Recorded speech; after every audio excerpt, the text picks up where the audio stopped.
Hello, hello, and welcome back. In today's episode, I really want to get into moral absolutism and purity politics and the dynamics that drive these things, the dynamics that they lead to, sort of the consequences of moral absolutism and purity politics. And this topic is very aligned with the episode I did some weeks ago around shaming and cancel culture and that kind of process or practice of policing people, particularly in the online space. I think they're very interrelated and they can feed into and build off one another in a lot of ways. But it is something slightly different. When I talk about moral absolutism, this is really the idea that, let's say, non participation or silence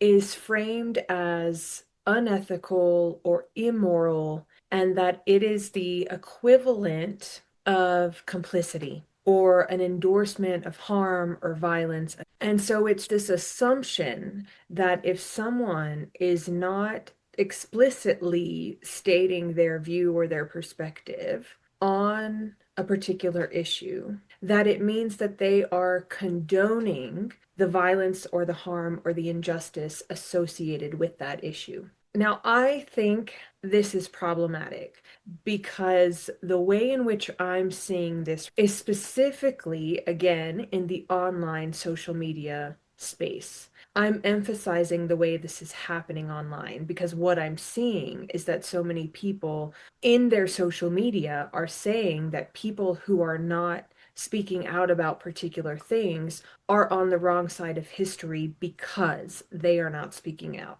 Now, I am sure that in some cases, these people are referring to people they know in real life. They're referring to real life in-person interactions. But for the most part, my impression is that they are calling out people who are not being public about their perspective on social media specifically. I have shared before my perspective on social media, my relationship to social media. And so this is why this is problematic for me, because it assumes that social media is an important or central part of everyone's life, or that it should be. It assumes that if someone is not present on social media, they are silent. And that's just not true. As somebody who is very disengaged for the most part from social media myself,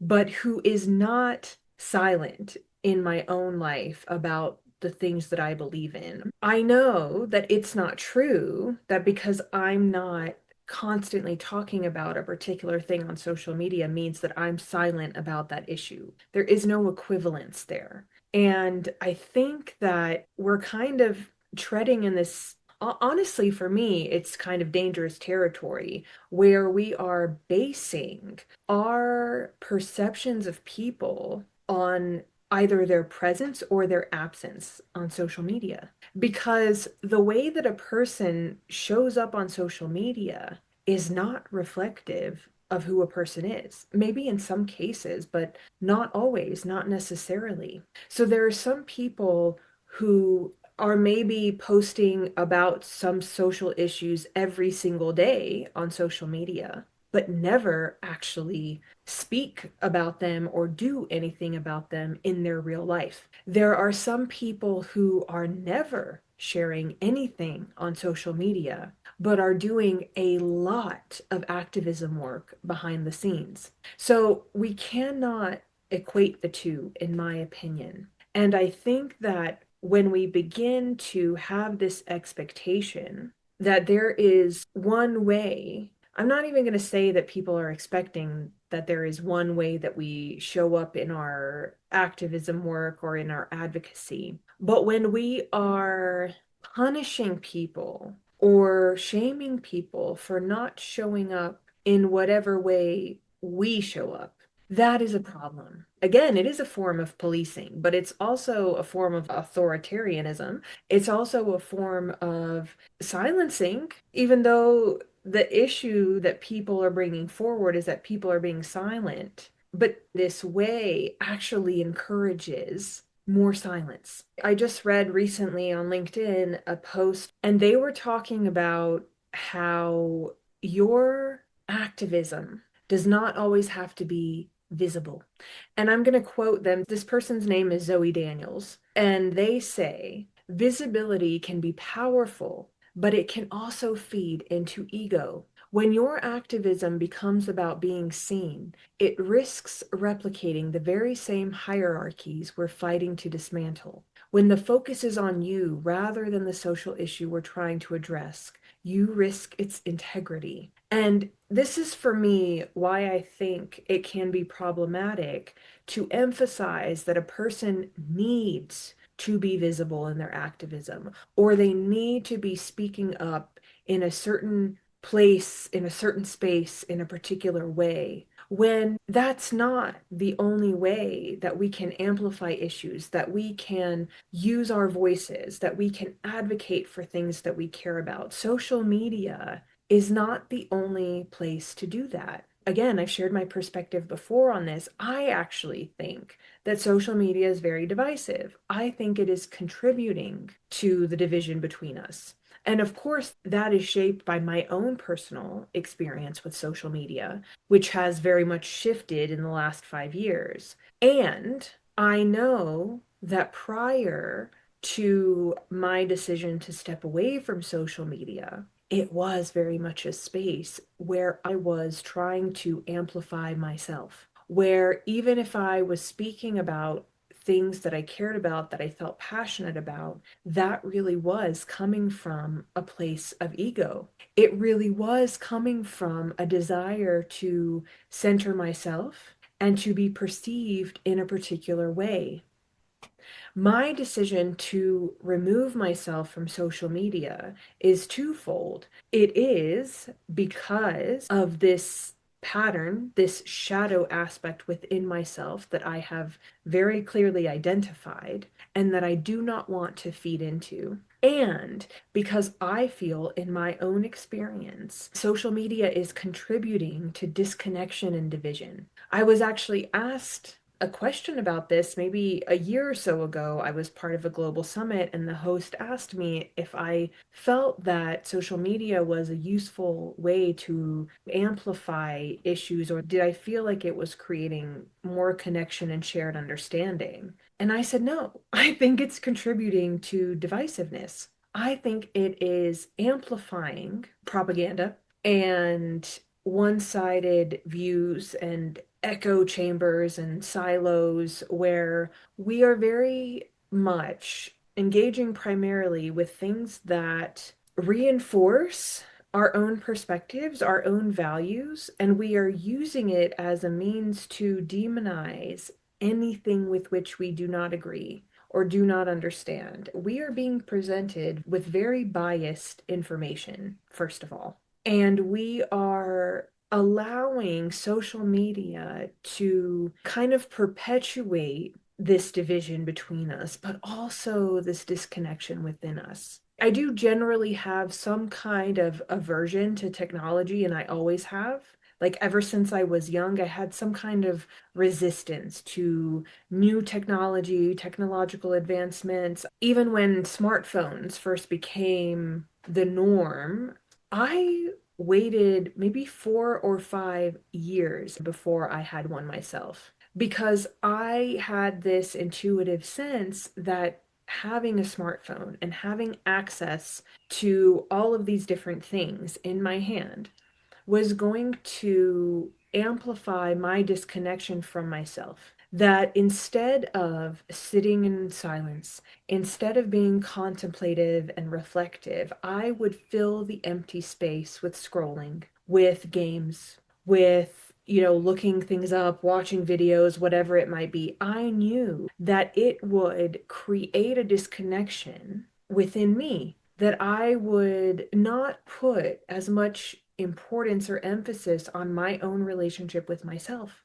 And that is why I resisted it for a very long time. And of course, there's so many times when I am filling now the silence, the empty space with scrolling. And it's not something that I like. I don't like that. And so for me personally, I do find that it is not really conducive to connection, whether that be connection with myself or connection with other people. And of course, there are ways in which it does allow me to be connected to other people. But I find that there's more of a tendency for myself to experience disconnection as a result of social media. And because I am an entrepreneur and I work with people online. So I feel that I need to show up online in some way just to sustain my work and my business. And I have been in the last couple of years, I've been more intentional about trying to find ways to market relationally,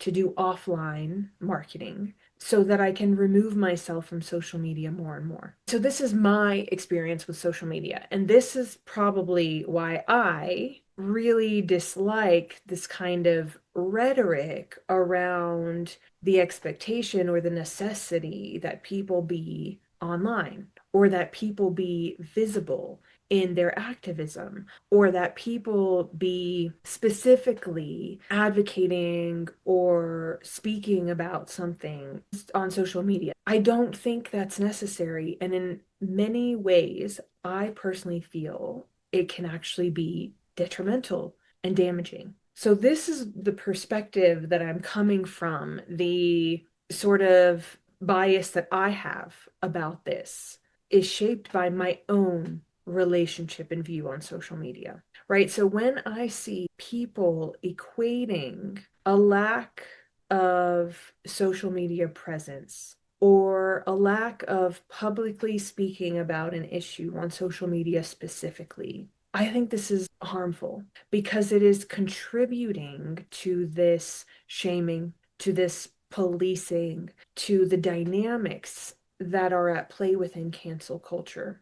And what happens is that this moral absolutism, this assumption that silence equals complicity, that silence is the same as being on the side of injustice. How do you know that someone is being silent based on their social media? How can you know that? That is such a small facet of a person's expression.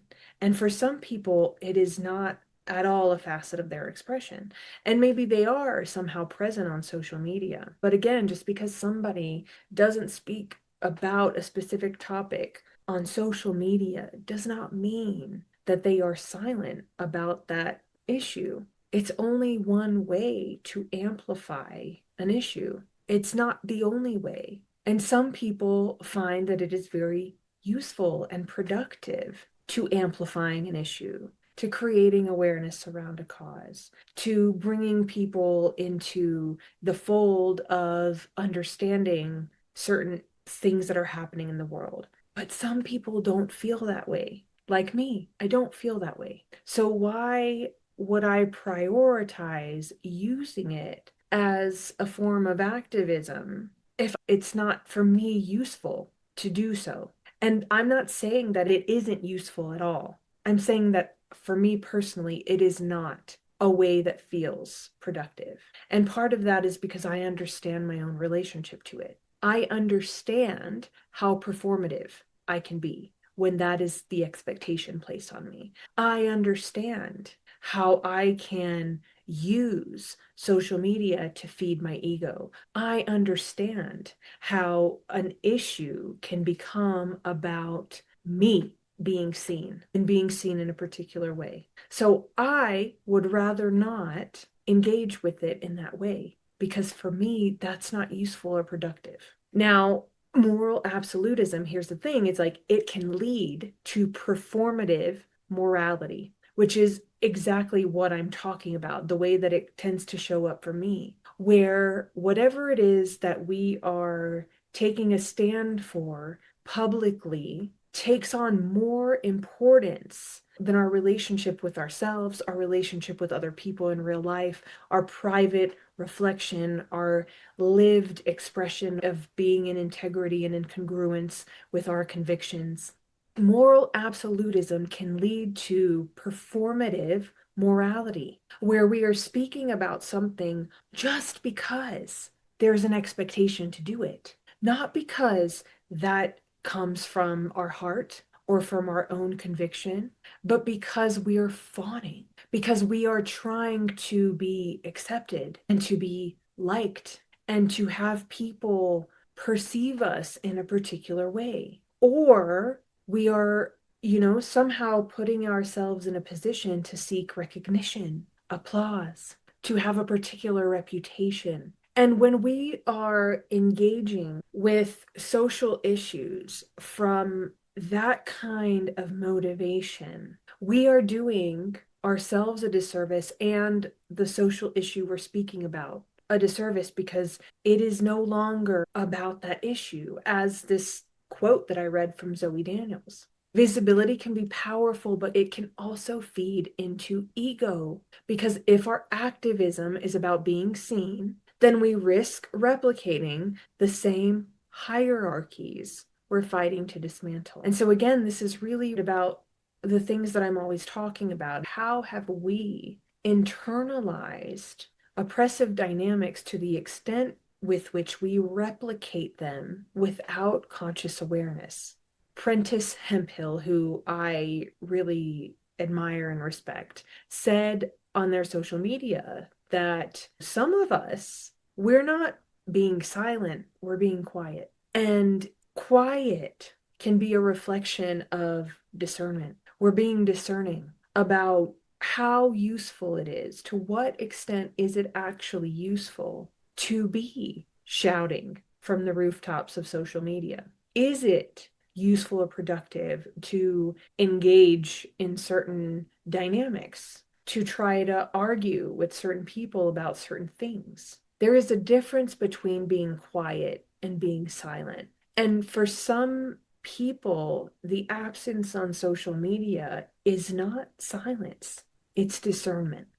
Now, I think moral absolutism goes hand in hand with purity politics or moral perfectionism, which is really kind of demanding that people constantly prove that they meet the highest moral standard.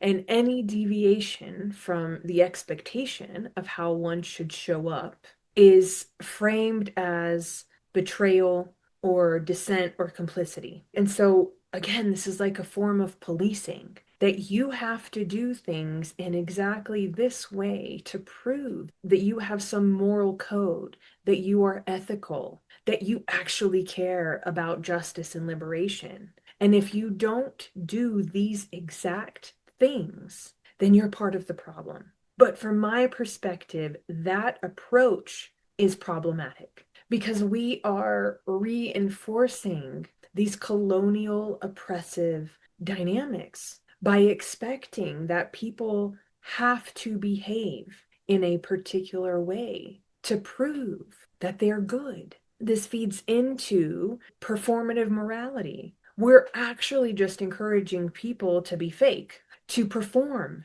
to fawn, not to be authentic, not to be true to themselves, not to honor their own conviction and to be brave about expressing their conviction. People are acting from fear, not from courage. And that, for me, is in opposition to liberation. That, for me, is in opposition to the curiosity required to learn and grow and evolve. I actually was just having kind of a conversation with this about someone a couple of days ago, because they were talking about decolonization and some of their perspectives on that. And this is an individual who is from Canada but lives in Mexico, and whose work is kind of centered around deconditioning from the patriarchy. And they were referring to Canada as first world and Mexico as third world. And I wanted to say something to them about that because, I've done a whole episode on this and this language and this terminology and the history of it and why and how it's problematic and how it's been identified as problematic by scholars from the global south. And I found myself like, oh, I really want to offer some feedback around this, but also like I don't really have that kind of relationship with this person. And so I was hesitant, like I don't want them to feel as though I'm judging or shaming them by reaching out about this, especially when we don't really ever talk about anything, right? It kind of like out of left field, like, hey, let me correct you. I didn't want it to be like that. At the same time, this person had invited feedback and said, if I'm saying something wrong or problematic, tell me. And then they shared that there was another individual who did reach out to them and said that maybe this language is problematic that you're using. And so I messaged her and I said, hey, I wanted to offer the same feedback, but I was hesitating because we don't really have that kind of relationship and I didn't want you to feel like I'm attacking you. And then we were talking about the ways that we have to be so politically correct all the time and make sure that we are perfect in the way that we talk about stuff. She said, for me, that cuts off our ability to be curious and to have conversation and to explore and to learn from other people. If I just choose not to present my perspective because I'm afraid of how it will be perceived or received, then there's no opportunity for me to learn that maybe I am using problematic language. The ways in which this policing and purity politics and the standards that we're holding people to, this moral perfectionism, it really does eliminate opportunities for conversation, for learning, for growth, for evolution. We have to be curious about our own perspectives. We have to be curious about other people's perspectives. I totally did not want to shame this individual. I could see clearly by what she was expressing that she wasn't aware of why it could be problematic to say some of the things that she's saying. And I can see that she is very open to receiving feedback. It's not like she's presenting this from a place of moral superiority or that she is an expert or that she has the answers. She's exploring this topic because she herself has curiosity, and she's open to feedback because she has curiosity. And I told her, I applaud you for sharing what you did and for being open to receiving feedback because honestly, it can be so hard and scary to do that in this culture of policing and purity politics and cancellation. This is why we are closing the doors to connection. This is why we are closing the doors to bridging divides when we operate from this place. We are actually shaming people into being silent. People are too afraid to use their voice. And then we are criticizing them for not using their voice, but there's a reason that they don't want to. So, how can we create space? How can we create a kind of environment that is conducive to connection and curiosity and exploration, where people can be exposed to different viewpoints and perspectives? Because right now, what we're doing is we are operating in these rigid hierarchies by expecting people to be perfect and to meet a certain set of standards or expectations that they might not even be aware of. And this is a form of authoritarianism, advocating for justice and liberation, but doing it in an authoritative, rigid, hierarchical way that reinforces oppressive colonial dynamics. Because what is authoritarianism? It is demanding that people abide by a certain set of rules or to an ideology. And we will suppress anyone who offers an alternative view, anyone who is dissenting to this prescribed set of rules and expectations that are super rigid and strict, that demand imperfection, like witch hunts. They were based on exactly this. Those who dissent, they are silenced and they are turned into the villains. They are demonized.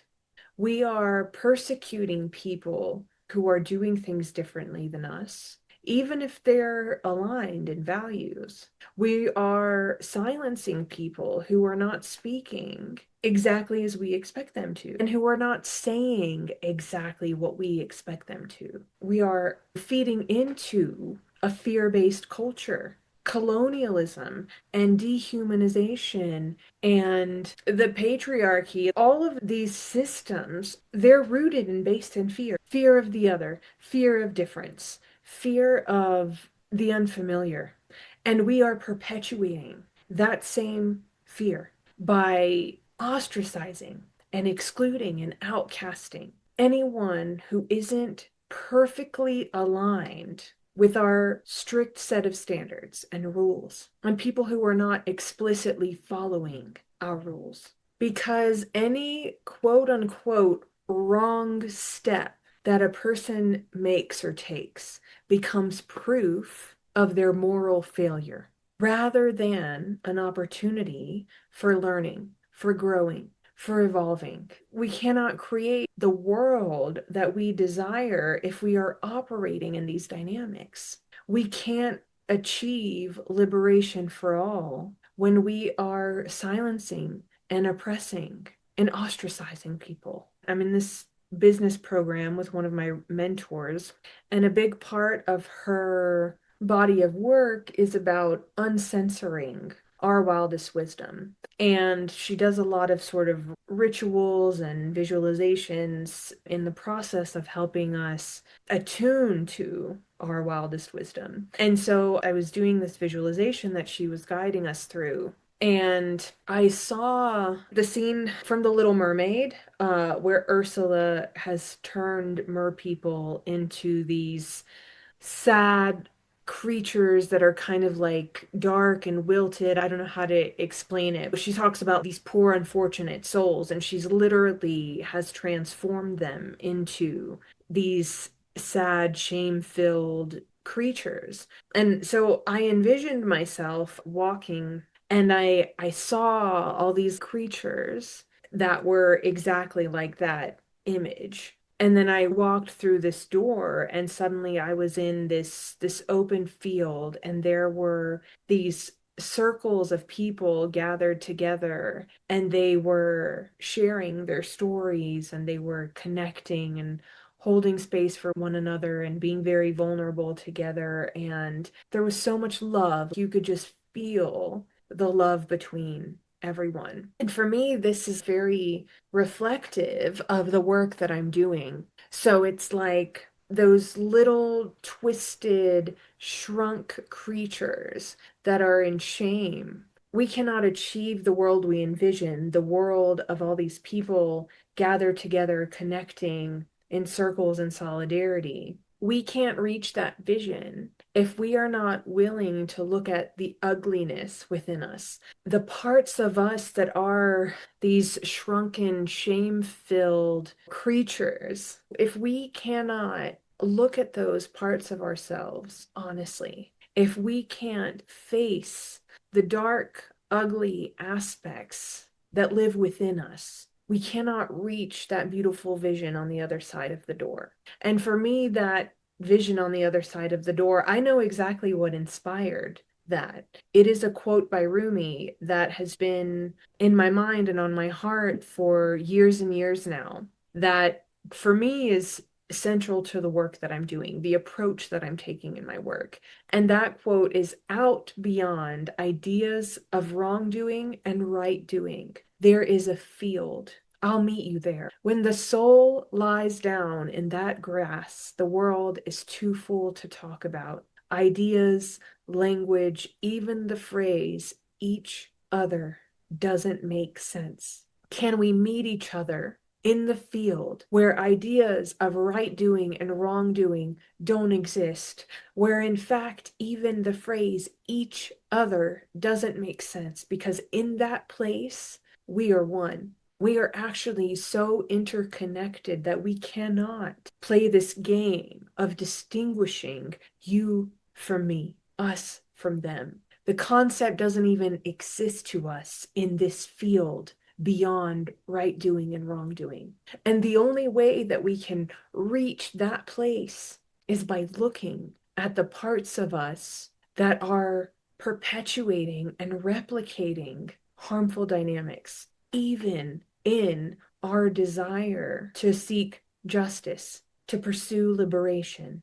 That's why I created this podcast. It's to create a space for us to explore that together, to unpack the ways that we are actually acting from the oppression that we've internalized so deeply that we aren't aware that we're acting in that way, that we are reinforcing the dynamics, the hierarchies that we are here to dismantle. So, as always, this is an invitation for us to ask ourselves, am I actually replicating these systems in the ways that I'm doing my activism? Am I actually creating dynamics that silence, that erase, that ostracize, that exclude? Am I actually feeding into the fear that keeps people from using their voice? Am I actually creating conditions in which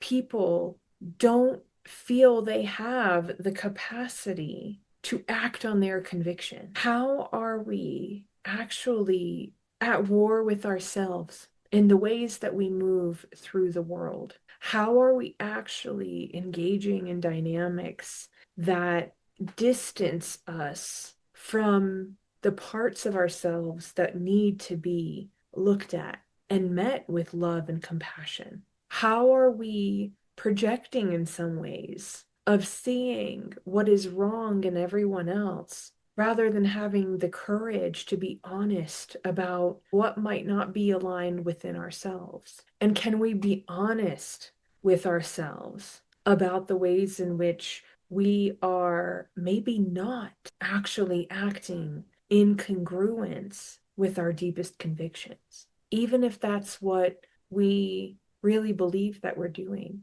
So that is my invitation, as always, is for us to be humble. I think it's about being humble enough to investigate and illuminate the ways in which we may actually be perpetuating exactly what we claim to be against. And what does it really mean and look like to live and lead from love rather than from any form of hate? To really put our humanity at the center of the ways in which we go about our activism.